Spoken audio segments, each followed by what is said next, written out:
Estamos de volta com o programa CDL Entrevista com Felipe Peixoto. Felipe, falávamos a respeito do comércio, um amigo seu que dessa época do partido, que virou comerciante. Você chegou a ter alguma experiência como empresário, Felipe? Sim, eu resolvi, nos meus 19 anos, cursando a faculdade de administração, eu falei, entre ser estagiário, eu vou abrir minha própria empresa. E foi uma experiência muito interessante, porque eu enfrentei toda a burocracia que é você de legalizar, de você abrir uma empresa. Inclusive, eu utilizei os serviços da CDL. Que beleza! Ali na rua, em frente à Prefeitura Velha, né? Prefeitura Velha. Vice-presidente, a nossa antiga sede. Antiga sede, eu ia lá, levava. Fiz questão de registrar a empresa no dia do aniversário da cidade.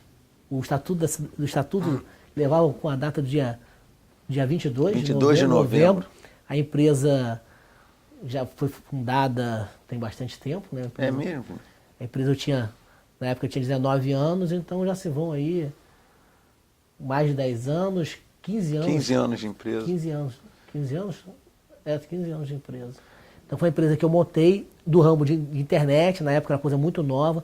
Eu tinha criado um site chamado Niterói à Vista, NIT Vista, que é um site que muita gente utiliza ainda com informações sobre a cidade de Niterói.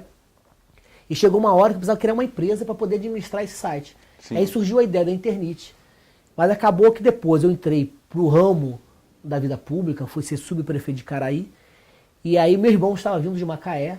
Sim. Trabalhava em Macaé. Eu falei, Fred, você não quer tocar a empresa?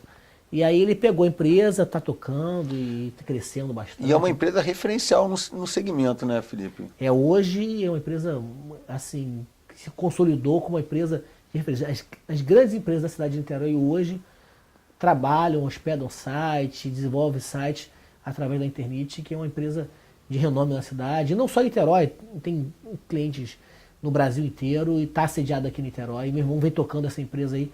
Foi uma pena, mas eu achava que não dava para conciliar. Eu tinha dificuldade de conciliar a vida pública e privada. E aí eu convidei ele assumiu a empresa. E foi interessante, eu tinha 19 anos, então eu tive que me emancipar. Eu e meu sócio, eram dois. Eu tinha um computador que revezava. Eu trabalhava durante o dia e trabalhava de madrugada, porque tinha um computadorzinho na época, acho que era um XP, não, acho que era um 386 já. E a gente revezava ali numa salinha pequenininha, apertadinha, talvez de 3x1. A gente tinha empresa instalada ali. Mas foi uma experiência muito interessante, você legalizar uma empresa. Demorei muito tempo, porque tinha que pagar o alvará anual da prefeitura. Sim. E aí eu fiquei fazendo, porque o primeiro ano você era obrigado a pagar inteira. Sim. Depois que você podia pagar... Mensalmente. Um carnezinho. Mas o primeiro mês você tinha que pagar integral. O primeiro ano tinha que pagar correspondente ao todo. Então eu levei quase um ano legalizando a empresa. É mesmo, Felipe? Porque eu dei entrada em novembro no estatuto. Como marinheiro de primeira viagem, tive que refazer várias coisas para poder adequar ele, né? Ao que realmente precisava. Entrou exigência na JUSERJ. Mas é interessante, você vai aprendendo a fazer. Aí depois de entrada de bombeiro, prefeitura, mas só peguei o alvará, de fato, já no finalzinho do ano, porque não tinha dinheiro para poder pagar o alvará. Naquela época era dinheiro, porque meu pai não me deu dinheiro para montar a empresa. Eu fazia minhas economias dos imóveis que eu administrava do meu avô, minha mesadinha que meu avô me dava, eu juntei um dinheirinho e resolvi legalizar a empresa. E aquilo ali para mim foi o que mais me dificultou naquele momento, eu legalizar a empresa, porque não tinha recurso para, de fato, pagar aquele alvará que você tinha que desembolsar de primeira, sem produzir nada, sem ter cliente nenhum, já tinha que gastar, né? E hoje, essa realidade, Felipe, na nossa cidade não existe mais, porque foi abolida essa taxa de alvará. Mas, de fato, nós, comerciantes, a gente temos colocado isso. A coisa mais difícil para nós, empresários, do comércio principalmente, é você ter condições de abrir um negócio e estar 100% legalizado. A burocracia ela é tão grande, as exigibilidades são tão grandes que o comerciante ou o empresário ele já começa em falta. Porque ele tem que trabalhar, porque senão ele não bota dinheiro em casa. No teu caso, você tinha um respaldo de casa. Você tinha o seu pai, a sua mãe, que lhe dava esse respaldo. E quem não tem isso? Né? Não consegue. E o Estado do Rio de Janeiro, você como secretário de Desenvolvimento Regional, o Estado do Rio de Janeiro hoje está passando por esse problema, que depois, mais à frente, nós vamos tocar com maior propriedade, que é essa dificuldade de nós incentivarmos o empreendedorismo. E isso é uma matéria que o governante tem que estar ciente, precisa estar com os olhos abertos, porque muitos empresários do Rio estão tendo oportunidades e estão indo para São Paulo e para Minas. porque a carga tributária é menor, uma vez que os fabricantes estão lá. E aí o Estado do Rio de Janeiro está sofrendo um esvaziamento nesse segmento. Mas passando dessa parte, então a tua experiência como empresário foi muito proveitosa e você decidiu que, quando entrou para a vida pública, que era incompatível a vida pública com as atividades empresariais. E aí você abdicou dessa sua empresa. Fez a escolha certa? Fiz a escolha certa. Eu acho que a gente acertou, porque eu, quando entro numa coisa, eu me dedico muito. E aí teria dificuldade, estar na empresa, estar cuidando. Eu era subprefeito de Caraí, ainda também jovem, com 21 anos, subprefeito de Caraí, uma responsabilidade grande. E eu chegava de manhã, só ia embora à noite. E aí, para conciliar isso, eu sabia que eu não conseguia me dedicar. E naquele momento eu ainda fazia faculdade ainda, né? Então, conciliar essas coisas todas era impossível. E eu acredito que eu fiz o caminho certo, que deu certo, né? Tá aí, né? Deu certo.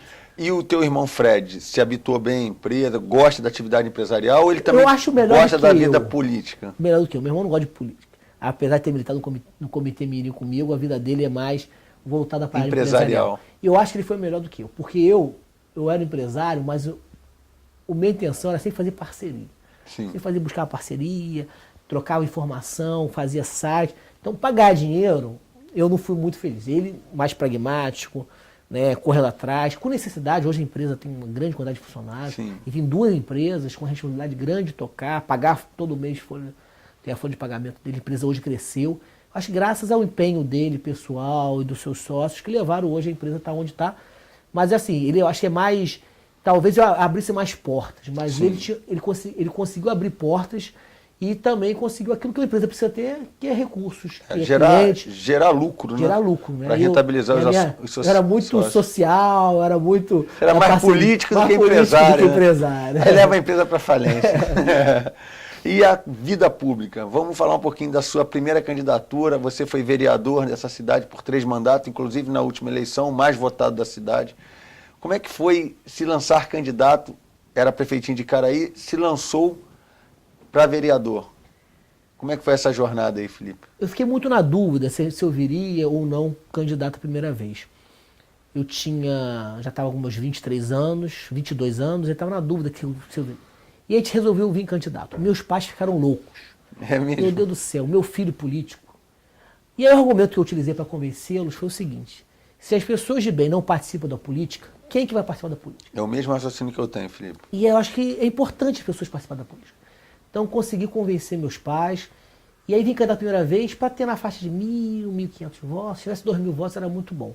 Mas acabei tendo 3.000 votos. Na primeira? Na primeira eleição. Vejam só, hein? Eu lembro até hoje que o meu maxilar ficava doendo na festa do Pampo que você foi. Eu fui. Não lhe conhecia, né? Não me conhecia. Eu ria tanto, ficava tão feliz que o maxilar ficou doendo. E foi um festão, até o prefeito na época foi lá, tocou bateria, o Chiquinho tocou guitarra. Uma coisa, foi um show. Um show. E por quê? 3.000 votos na primeira eleição, poxa, foi maravilhoso. E é daquele momento, eu me consolidei no processo político, ninguém acreditava em mim. Eu nem sequer tinha sido exonerado para ser candidato, tive que ser exonerado com data retroativa para poder ser candidato. Porque as pessoas imaginavam que eu não ia ter voto. Só que tinha uma coisa que fez o diferencial. As pessoas que me conheciam, que eu tinha alguma relação comigo, já imaginavam que um dia eu ia ser candidato. Então foi candidatura natural. Quando eu fui para a rua como candidato, as pessoas falavam: Felipe, já estava mais que na hora de você ser político. Certo. Disputar uma eleição. E foi muito interessante. Depois aí eu fiquei 2 anos na Câmara como vereador. Fui suplente com 3.000 votos. Suplente? Teve vereador com 1.400 que assumiu o mandato, mas assumi como suplente 2 anos. Porque o PDT era um partido muito pesado, né? De na votação, verdade o PDT né? fez 5, mas eu fui o 6º. Entendi. Não tem problema não. Fiquei 2 anos, exerci o mandato. Depois fui 1 ano secretário da região oceânica. Voltei para a Câmara com o mais votado do partido e sendo o 4º da cidade. Sim. E depois, ao longo de 4 anos de mandato já consolidado, mais maduro também, né? A gente conseguiu esse resultado maravilhoso, que foi dobrar a votação de 4.132 votos para 8.206. De 432 para 8.206 votos. Que foi uma votação que me surpreendeu demais. Eu não esperava essa votação. A gente trabalhava na faixa de talvez de 5, 6 mil votos. Sim, ó. Essa votação foi a maior votação da história da cidade. E foi o dobro do segundo colocado. Então marcou muito. Então mesmo hoje eu sendo deputado, na rua o pessoal fala: não, esse é o Felipe, o vereador mais votado. Mais votado. Isso marca, apesar da votação do deputado também ser muito boa, né? mas isso marcou muito na cidade por ter batido esse recorde. E foi reconhecimento desse trabalho que a gente desenvolveu ao longo de 6 anos de mandato parlamentar. E teve uma ação muito importante sua, que eu quero ressaltar até para os telespectadores, que eu inclusive usufruí dela agora recentemente, quando vendi minha casa na região oceânica, que foi a questão do foro, lá o Laudêmio, que foi suspenso. Aquela medição que a União fez era extorsiva, porque ela abrangia áreas que de fato não teriam direitos. E por sua iniciativa, até uma ação pública movida por você, várias pessoas que estavam com imóveis sem condições de vender, porque não tinham pago o Laudêmio, a região oceânica vivia um empobrecimento de demanda por casas, e por intermédio dessa ação você conseguiu reverter isso daí, e nós fomos contemplados e voltou a ter comércio na região oceânica de imóveis. Fala um pouquinho para nós sobre essa ação, Felipe. Essa ação foi um movimento que a gente criou. Nós montamos a comissão especial do Foro Laudêmio, da Câmara Municipal, fizemos um estudo e que a gente conseguiu comprovar que as lagoas de Niterói, em 1831, não tinham ligação permanente com o mar. Fizemos todo um levantamento histórico, 1831, com mapas da época, com relato, conseguimos fazer um trabalho muito bem embasado, que com esse relatório final da comissão a gente levou a Brasília, fomos convidados pelo Marco Maciel, presidente da CCJ do Senado, para apresentar esse relatório para os senadores. Sim. Tivemos com o ministro Paulo Bernardo, entregamos a ele e movimentamos tanto administrativamente, politicamente, como também judicialmente. Sim. Entregamos ao Ministério Federal, que moveu uma ação civil pública, que conseguiu suspender a cobrança do Laudêmio, não só nos 10 mil imóveis em torno das lagoas de Itaipu e Piratininga, mas em todo o litoral do Rio de Janeiro. O nosso trabalho, com exceção da cidade do Rio de Janeiro, do interior da Baía de Guanabara, de Paraty a São Fernando da Apuana, passando pela região dos lagos e a Costa Verde, nós conseguimos suspender essa cobrança absurda que é o Foro Laudêmio nessa região. Talvez tenha sido por essa ação e ela ter tido esse êxito todo, você tenha se empolgado e decidido vir como deputado estadual, porque foi uma ação que começou em Niterói, mas ela radiou para quase todos os municípios do litoral fluminense. Isso daí proporcionou também uma visibilidade maior para você, e como tudo na tua vida foi muito natural, era natural que o projeto também se ampliasse. O programa CDL Entrevista vai ficando por aqui, mas nós vamos dar continuidade a essa entrevista com o nosso secretário Felipe Peixoto na próxima semana. Muito obrigado.